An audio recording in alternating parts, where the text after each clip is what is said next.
Hi guys! Welcome to Charot. To the garden of our neighbor. Charot. Ayan, mag-harvest tayo ng pechay nila. Ayan, ang lalaki ng ano nila. May fertilizer kasi from that one. Ayan diba? Yung aking pechay sa baba, kasi malnourished, walang fertilizer. At least organic pa organic. Kita mo na ng organic. May mga worm pa yan. Oo nga din yung una binigay mo. Meron siya. First na one. Tapos ito yung dahi manok. Kakaganda. Oh. Uy, may nag-ano ka din ng sibuyas. Ala, wangbun, may chicken dyan.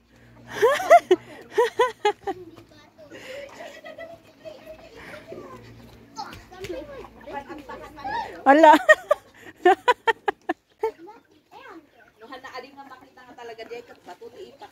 Ay sus. Ibag no jay dadakkel ti itud na tahan da makan. Mabiglang guard ni amana.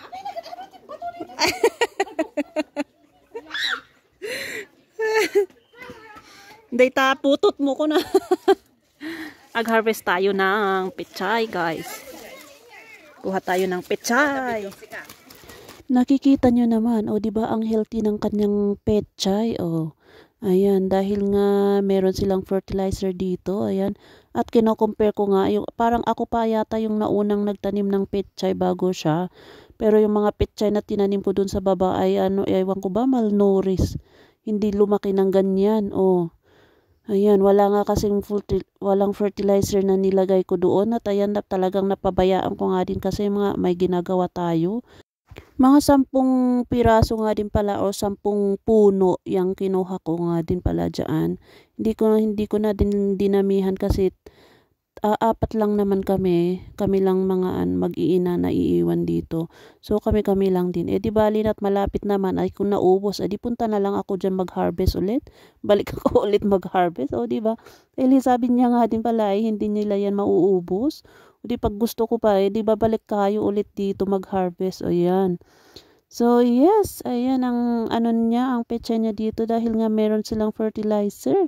Ayan. At yung mga bata nga din pala ay kalaro din mga anakis niya. Kaya ayan, dito tayo. Kaya lagi din nagtatambay din. Or doon sa may garage nila. Kasi medyo maluwang din yung garage nila.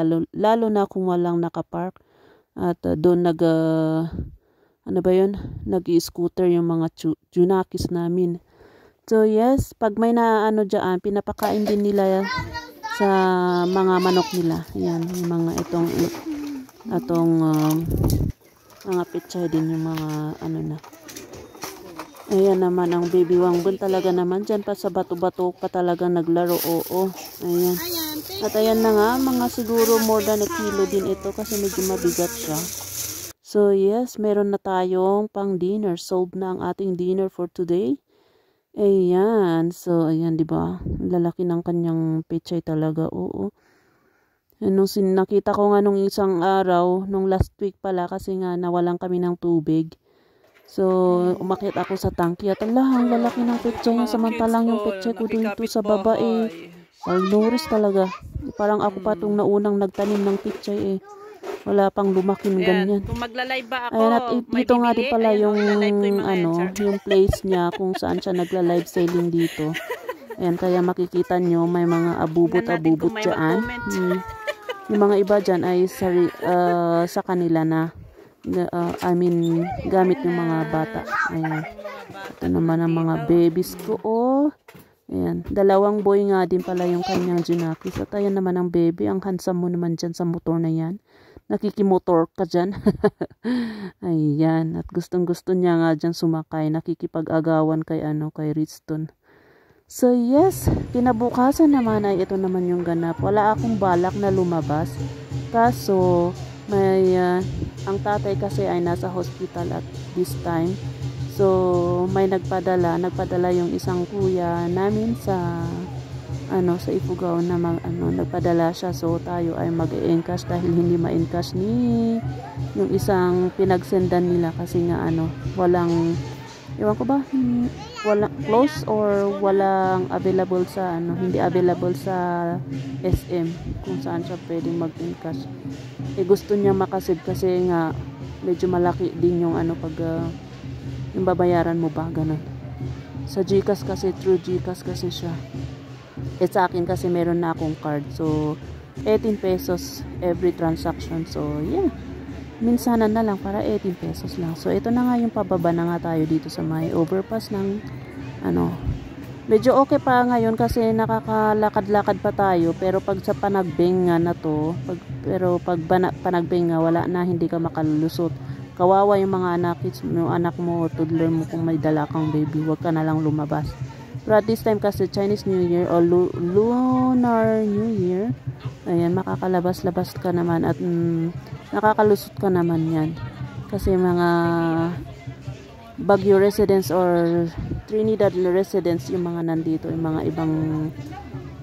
ibang barangay din. So hindi ganun karaming tao. Although makikita mo maraming tao, pero alam mo yun, yung nakakalusot ka pa din. So yes, dito tayo sa may BPI Harrison pupunta. Ayan. Kasama ko nga din pala itong baby Wangbun na to.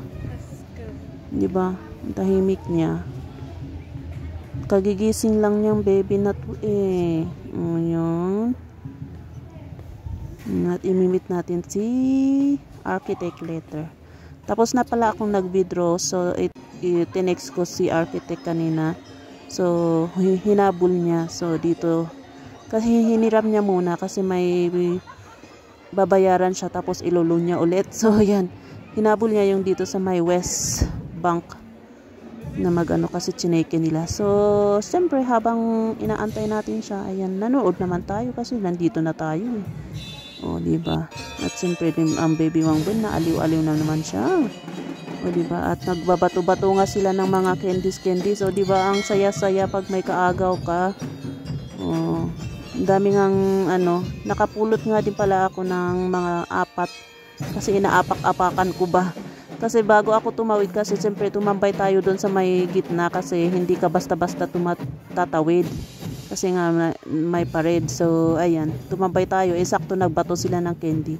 Umapak na tayo. O,